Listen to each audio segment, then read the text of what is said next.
మహోన్నత లక్ష్యాలతో ప్రారంభమైన ఈ పథకం 10,000 రూపాయలు విరాళం ఇచ్చే భక్తుడికి విఐపి బ్రేక్ దర్శనం కల్పిస్తూ ఆ నిధులను ఈ ధార్మిక సేవలకు వినియోగించాలని సంకల్పించినాం. కానీ ఈ రోజున ఆ ఆశయ దీపం, ఆ అక్షయ దీపం పవిత్రంగా కనిపించాల్సినటువంటి ఆ అక్షయ దీపం తెలుగుదేశం పార్టీకి అత్యంత అపవిత్రంగా కనపడి తెలుగుదేశం రాజకీయ ప్రభావాల నీడ కారణంగా అది ఆ నీడ పడిన క్షణం నుంచి మసకబారటం ప్రారంభించింది. ఈ రోజున పరిపాలన చేస్తున్నటువంటి టీటీడీని బిఆర్ నాయుడు చాలా సందర్భాల్లో అన్నాడు, వెంటనే శ్రీవాణిని మూసేస్తాం, శ్రీవాణిలో జరుగుతున్నటువంటి దోపిడీని అరికడతామని చెప్పి ఇదే బిఆర్ నాయుడు మరో 1000 అదనపు టికెట్లను కేటాయించినాడు శ్రీవాణి నిధులను సమీకరించడానికి. టికెట్ల కేటాయింపులో పైరవీలు, దళారీల ప్రభావశీలురకే అవి దక్కేటట్టుగా ఉండేటువంటి కార్యక్రమాలు తెలుగుదేశం పార్టీ హయాంలో నిరంతరాయంగా జరుగుతున్నాయి. తిరుమల వంటి దివ్యక్షేత్రంలో రాజకీయ జోక్యం వేలిముద్రతో వెన్నుముకను విరిచే చందంగా మారిపోయింది. ఆధ్యాత్మిక దృష్టి కన్నా రాజకీయ ప్రయోజనాలకే ప్రాధాన్యత పెరగటం వలన టీటీడీ శ్రీవాణి టికెట్ల విషయంలో పారదర్శకత పూర్తిగా కనుమరుగైపోయింది. భక్తుడి కన్నీరు దేవుడి హృదయాన్ని కదిలిస్తుంది అని అంటారు. అలాంటి భక్తుని ఆవేదనను చంద్రబాబు ప్రభుత్వం రాజకీయ లాభ నష్టాల కొలమానంతో చూడటమన్నది అత్యంత బాధాకరమైనటువంటి విషయం, వికారమైనటువంటి ప్రయత్నం. ధర్మ పరిరక్షణ కోసం సృష్టించినటువంటి పథకం రాజకీయ క్రీడలకు వేదికగా కావటమన్నది భక్త హృదయాలను తీవ్రంగా కలిచివేస్తోంది. చంద్రబాబు గారు శ్రీవాణి పేరు మార్చి చంద్రవాణిగా మార్చుకోండి. ఇక శ్రీవాణి అన్న పేరుతో ఆ ట్రస్ట్ ఉంచాల్సినటువంటి అవసరం లేకుండా పోయింది. మీ జోక్యంతో అది పూర్తిగా చంద్రవాణి ట్రస్టుగా దాన్ని మార్చండి. పచ్చిగా తినటం, పచ్చ చొక్కాల్లో వేసుకోవటం నిస్సిగ్గుగా మీ ప్రభుత్వం శ్రీవాణి విషయంలో చేస్తున్నది. అధికారంలోకి రాకముందేమో శ్రీవాణిని తీసేస్తాం, మూసేస్తామని చెప్పి అవి మరింతగా పెంచి స్వామికే పంగనామాలు పెట్టేటువంటి కార్యక్రమం కొత్త నోముగా చేస్తున్నాడు చంద్రబాబు నాయుడు గారు. చంద్రబాబు రాజకీయంలో దేవుడు ఒక పావు, ప్రసాదం ఒక మోసం, భక్తి ఒక ముసుగు, కానుకలు కనకాలు మాత్రం ఆయన ఇంటికి శునకాల్లాగా పయనిస్తున్నాయి. భక్తులు ఇస్తున్న స్వామి నిధుల్ని భక్ష్యాలుగా భోంచేస్తున్నారు. శ్రీవాణి ద్వారా వేల కోట్ల రూపాయలు ఈ 1.5 సంవత్సర కాలంలోనే వచ్చినాయి. ఆ నిధులన్నీ కూడా ఏమవుతున్నాయో కూడా తెలియని పరిస్థితి దాపురించింది.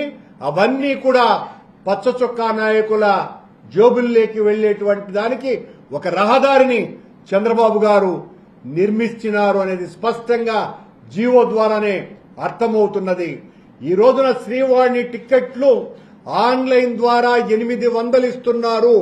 ఉదయం 9 గంటలకు అవి రిలీజ్ చేస్తుంటే 9 గంటల 1.5 నిమిషాలకు 800 టిక్కెట్లు అయిపోతున్నట్టుగా ఆ ఆన్లైన్ లో కనపడుతున్నది.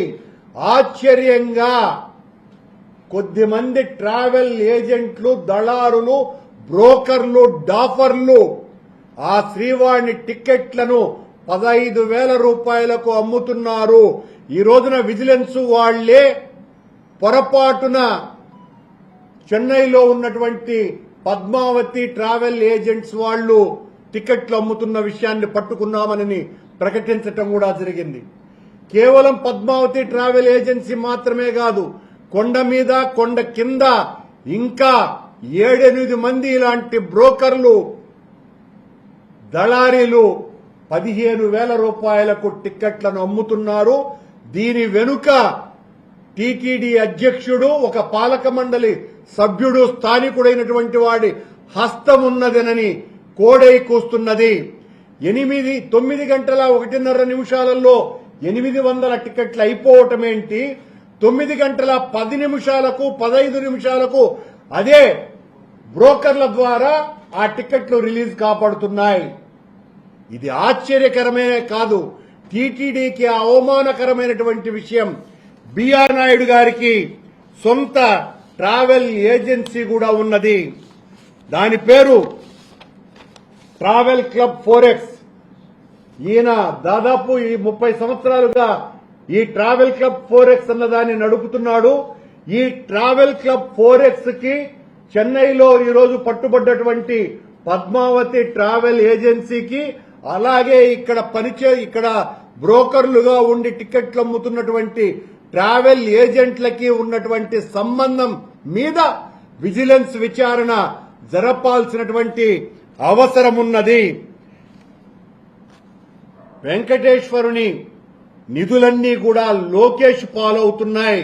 రెడ్ బుక్ రాజ్యాంగం అన్న పేరుతో లోకేష్ ఏ రకంగా అయితే వైఎస్ఆర్ కాంగ్రెస్ పార్టీ నాయకుల మీద కఠినమైనటువంటి నిర్ణయాలు తీసుకుంటానని చెప్పి అరాచక కార్యక్రమాలకు శ్రీకారం చుట్టడం జరిగిందో, అదే రీతిలో దానికి సహకరించేటువంటి తెలుగుదేశం పార్టీ ఆకు రౌడీలకు, ప్రతినిధులకందరికీ కూడా శ్రీవాణి నిధుల ద్వారా కట్టేటువంటి గుడుల నిధులన్నీ కూడా వాళ్లే పర్యవేక్షణలో జరగాలన్నదే ఈ రోజు వాళ్ళు గవర్నమెంట్ తీసుకున్నటువంటి నిర్ణయం. దేవుని రూకలన్నీ తెలుగుదేశం పార్టీ వాళ్లకు నూకలుగా మారుతున్నాయి. జగన్ అనేక విధాల పథకాలతో ప్రజలకు మేలు చేస్తే అవే పథకాలకు పేరు మార్చి చంద్రబాబు గారు తన అనుచరులకు అప్పనంగా అప్పలాల్లాగా పనిచేస్తున్నారు అని ఈ రోజు లోకం కోడై కూస్తున్నది.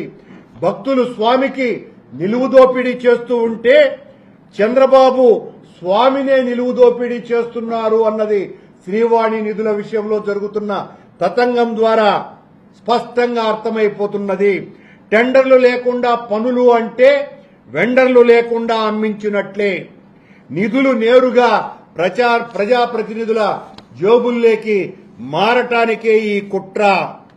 రాష్ట్రంలో ఆధ్యాత్మిక ప్రపంచం విలసిల్లాలి, సమాజంలో సన్మార్గాన్ని నడిపించే విధంగా, పయనించే విధంగా చెయ్యాలి అన్నటువంటి సత్సంకల్పంతో జగన్మోహన్ రెడ్డి గారు వేలాది వైష్ణవ దేవాలయాలను నిర్మించటమే కాకుండా పురాతన దేవాలయాల జీర్ణోద్ధరణ జరిగి తీరాలా అన్నటువంటి సదాశయంతో, సత్సంకల్పంతో శ్రీవాణి ప్రాజెక్టు ద్వారా, ట్రస్ట్ ద్వారా ఆ 10,000 రూపాయల విరాళాలతో ఎంతో గొప్పగా హైందవ మత వ్యాప్తి కోసమని కంకణబద్దుడై ఆయన అనేక కార్యక్రమాలు చేస్తే చంద్రబాబు వెంటనే దాని మీద పనిగట్టుకొని విమర్శించినప్పుడు చంద్రబాబును మోసేటువంటి బోయిలైన ఈనాడు, ఆంధ్రజ్యోతి, టీవీ5, మహా టీవీ లాంటి వాళ్లంతా కూడా మొత్తం వైసీపీ నాయకులు దాన్ని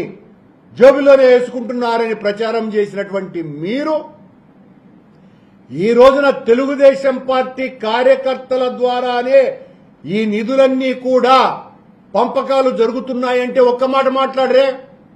ఆ రోజున దాన్ని పూర్తిగా రద్దు చేయాలని మాట్లాడినటువంటి ఈ ప్రచార ప్రసార మాధ్యమాల వాళ్లు ఈ రోజున దాన్ని మూసివేయకుండా మరో 1000 టికెట్లు పెంచితే మీరెందుకు మాట్లాడడంలా? మీరు చేస్తేనేమో సంసారము, మేము చేస్తే వ్యభిచారము అనే ఆలోచనే కదా మీకు? అంత దుర్మార్గపు ఆలోచనలు చేసేవాళ్లే కాదా మీరు? కానుకల రూపంలో భక్తకోటి చెల్లించేటువంటి ఇలాంటి కైంకర్యాలన్నీ కూడా దేవుడి పాలు కాకుండా తెలుగుదేశం పార్టీ కార్యకర్తలు, నాయకుల పాలు కావటం అన్నది అత్యంత విషాదకరమైనటువంటి పరిణామం ఈ రాష్ట్రంలో. మేము వచ్చినప్పుడు మేము ఆ శ్రీవాణి ట్రస్ట్ ద్వారా ఆ నిధులతో కట్టాల్సినటువంటి గుడులన్నింటినీ కూడా అత్యంత పారదర్శకంగా వాటిల్ని టెండర్లకు పిలవటమే కాకుండా అనేక దేవాలయాలు, దాదాపు 70% పైగా దేవాలయాలు ఆర్ఎస్ఎస్ వాళ్ళ, ఎవరైతే దేవుడి విషయంలో అత్యంత ప్రతిష్టాత్మకంగా, నిర్మాణాత్మకంగా, అవినీతి రహితంగా ఉండేటువంటి ఆర్ఎస్ఎస్ సంస్థకు అనుబంధమైనటువంటి సమరతా సంస్థ ద్వారా మొత్తం గుళ్ల నిర్మాణాన్ని మేము టెండర్ల ద్వారా నిర్వహిస్తే దాన్ని పూర్తిగా రద్దు చేసి 6 నెలలకే చంద్రబాబు నాయుడు అధికారంలోకి వచ్చిన తరువాత ఆ గుళ్ల మొత్తం ప్రక్రియనంతా కూడా రద్దు చేయటం జరిగింది. ఈ రోజున తెలుగుదేశం పార్టీ కార్యకర్తల పర్యవేక్షణ మీద జరగాలని టెండర్లే లేకుండా అప్పనంగా వాళ్లకు అందించటము జరుగుతున్నది. చంద్రబాబు నాయుడు గారు తన ప్రతిపక్ష కాలంలో మొత్తం తన అధికారంలోకి వచ్చిన తరువాత లడ్డూ వ్యవహారాన్ని బయటికి తీసి లడ్డూ ద్వారా మేము చేసినటువంటి అరాచకాలని ప్రచారం చేశారు. దాని మీద కూడా ఈనాడు, ఆంధ్రజ్యోతి, TV5 చేసిన రాద్ధాంతం అంతా ఇంత కాదు. ఏమైంది మరి? సిబిఐ, సిట్టే మా కీలకమైనటువంటి ప్రమేయము లేదు అని చెప్పిన తరువాత కూడా, కోర్టుకు సమర్పించిన తర్వాత కూడా మళ్లీ మా మీద ఏకసభ్య కమిషన్ నియమించింది.